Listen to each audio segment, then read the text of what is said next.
My name is Joel Scholten, and I'm a K-5 art educator from Omaha, Nebraska. I also work for the Art of Ed as a Flex Standards Manager. I'm about to share with you one of my favorite lessons that has ever come across my desk.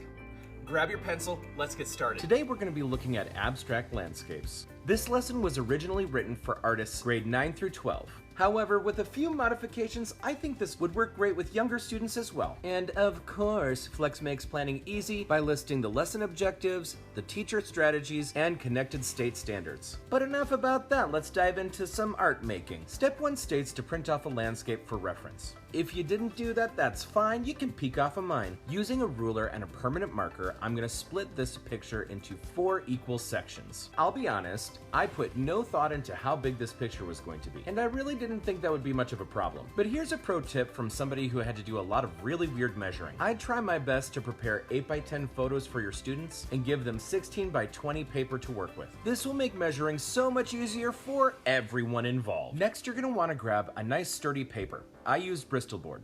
To keep my paper flat and even, I'm going to tape it down to my table.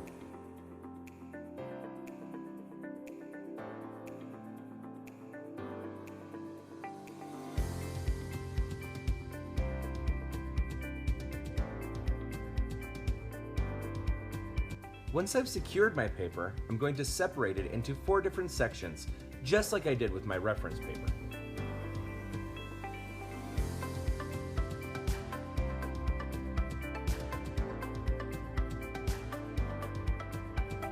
Step 2 in the lesson states that we'll paint each of the 4 sections with acrylic paints using the primary color found in each of the 4 sections.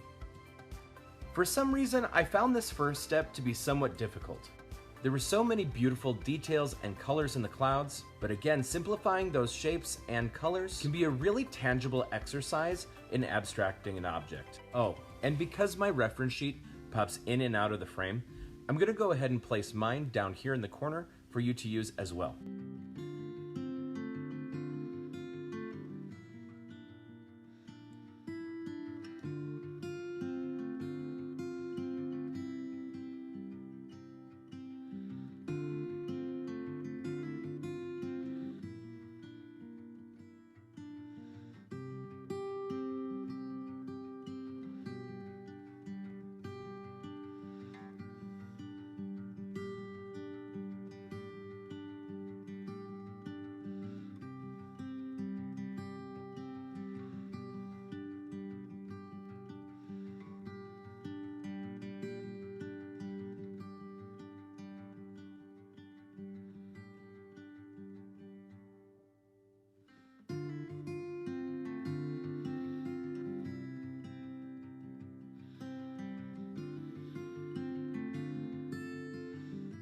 Once we have all 4 sections completed, we'll head back to our lesson plan. Step 3 states that we're going to divide both the reference sheet and our painting into 16ths. And now you'll begin to see why having a standard size photo and a standard size paper with predetermined measurements to be an asset for your students. And trust me, the measuring only gets hairier from here.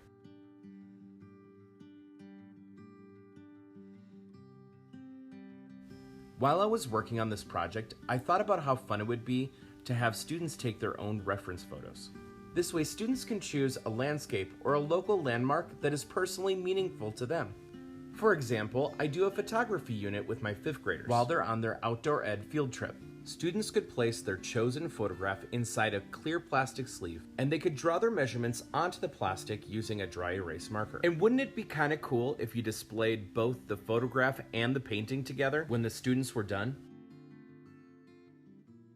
Once those almost accurate measurements are done, we're going to come back and look at those smaller sections. Each section is going to be re-evaluated, and if we feel like the primary color inside of that new section has changed, we'll mix a new color up and paint that section on our painting.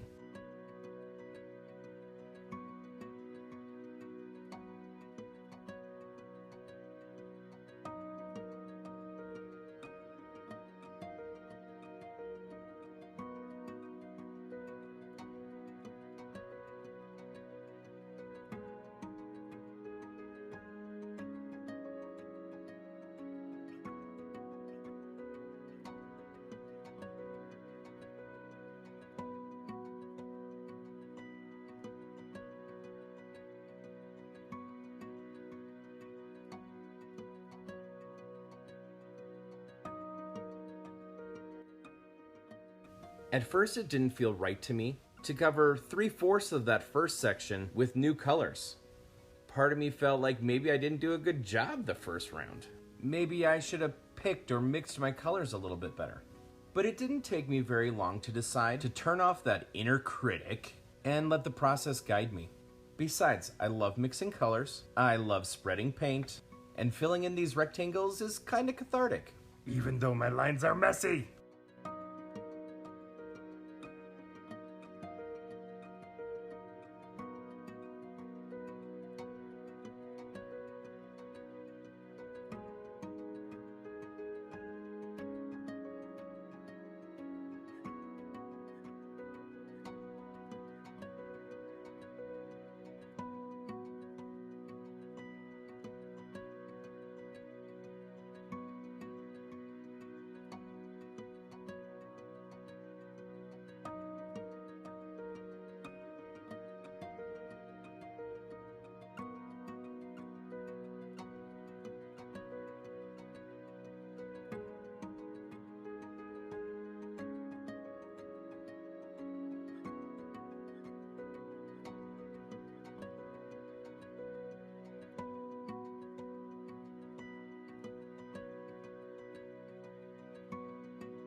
According to step 5 on our lesson plan, we're going to divide each of those sections up again and paint a third layer on our paintings.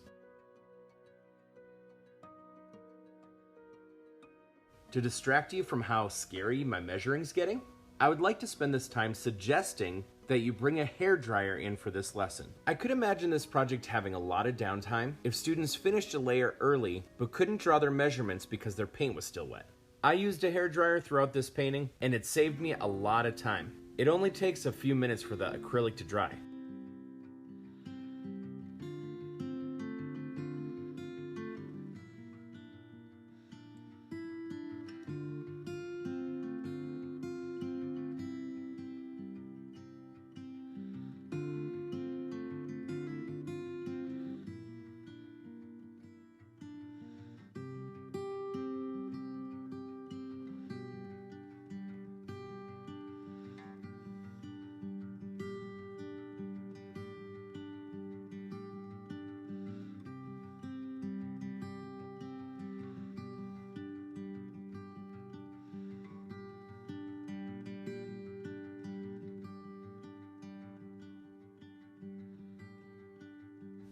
Once those measurements are complete, we'll begin painting our third layer.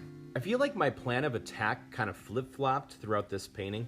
Sometimes I'd mix up a specific color and then try to find all the rectangles on my reference sheet that shared that same color. But then sometimes I'd get lost and I'd have to count squares. So then I'd start moving left to right, top to bottom. But the problem with that is that by the time I got to another square that I've already mixed a color for, the paint would be dried. You should definitely drop your plan of attack into the chat. I'd love to hear what you're all coming up with on the fly. It would also be really fun to hear what you chose for your reference photo. Did you choose something that was personally meaningful to you?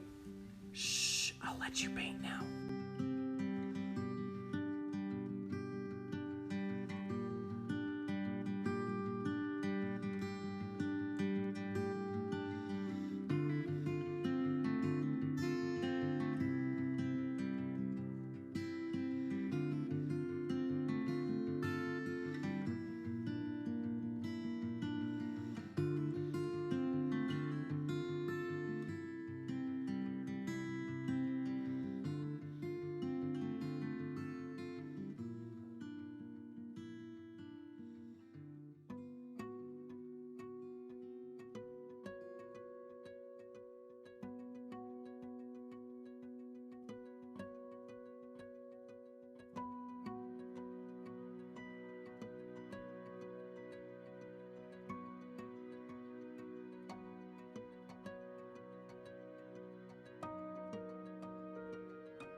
Step 7 asks us to repeat that whole process one more time. We're going to divide up our sections and paint a fourth layer.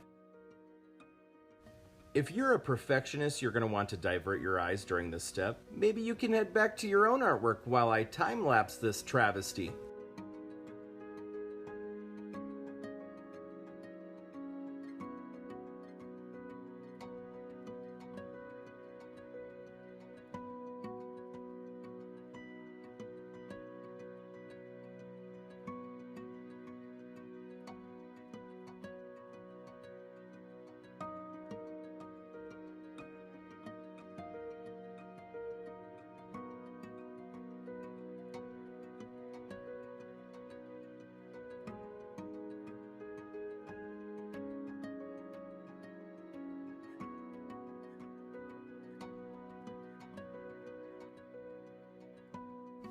Alright, once those measurements are done, we're going to paint our fourth layer.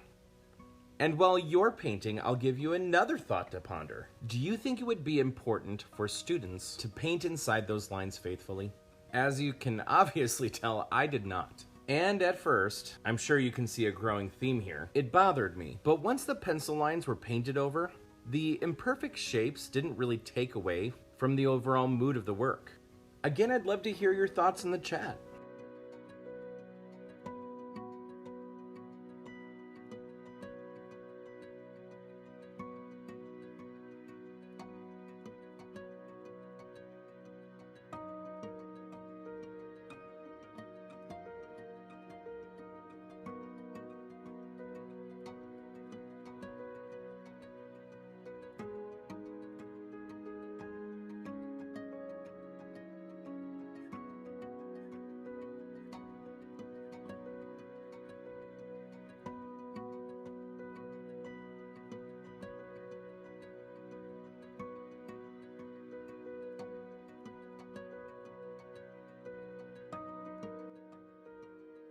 While we're all painting away, I want to share with you some of the amazing resources and assessments that you can find in Flex. This lesson, Abstract Landscapes, has a ton of connected resources alone. For example, this lesson includes a resource that helps students differentiate between abstract and non-objective art. This lesson also comes with a resource that helps teachers facilitate a midpoint critique. Other resources in this lesson plan include tips and tricks on how to create an abstract composition, how to care for acrylic materials, and even different acrylic painting techniques.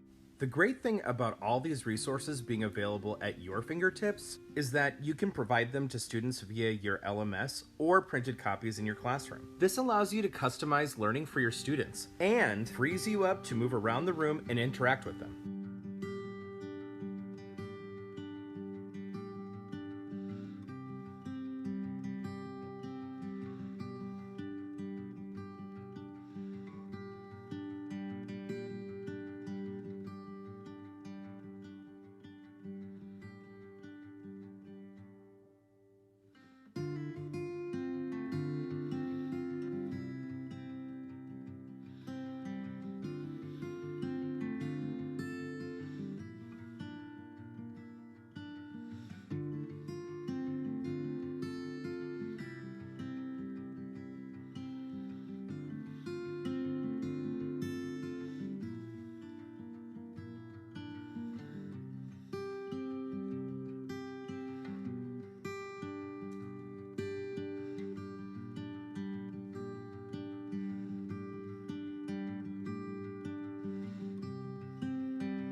While I was working on this lesson, I was thinking about all the different cool ways students could manipulate the shapes to create different outcomes with their abstract landscapes. And honestly, this is a really cool way you could add some differentiation or enrichment into the project. For example, what if a student used concentric circles with overlapping stripes instead of just a grid? Or even used a set of French curves, which could help them manipulate their grid in a fun new way. Students could even break down their rectangles into triangles. Providing your students with a few different drafting tools and some autonomy could provide your students an opportunity to shine in a way that highlights their strengths.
For me, this lesson was a really great example of understanding how colors relate to each other. Oftentimes I would think that I had the perfect color mixed on my palette. It didn't quite match what I was looking for. This project could be a great opportunity for students to get some hands-on experience with this concept, that colors have the tendency to affect the colors that are next to them on a composition. It's also a really great opportunity to model tenacity with your students. Several times throughout this video, I went back and remixed and repainted colors that I wasn't satisfied with. I think it's really important for students to see that skill in their teachers firsthand. It shows them that good art takes hard work and persistence. It also gives them the freedom to take risks and make mistakes without the fear of failure.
Alright, and here comes my favorite part of every painting project. And if you've completely tuned me out by now, here is your ASMR alert. Let's go ahead and peel that tape!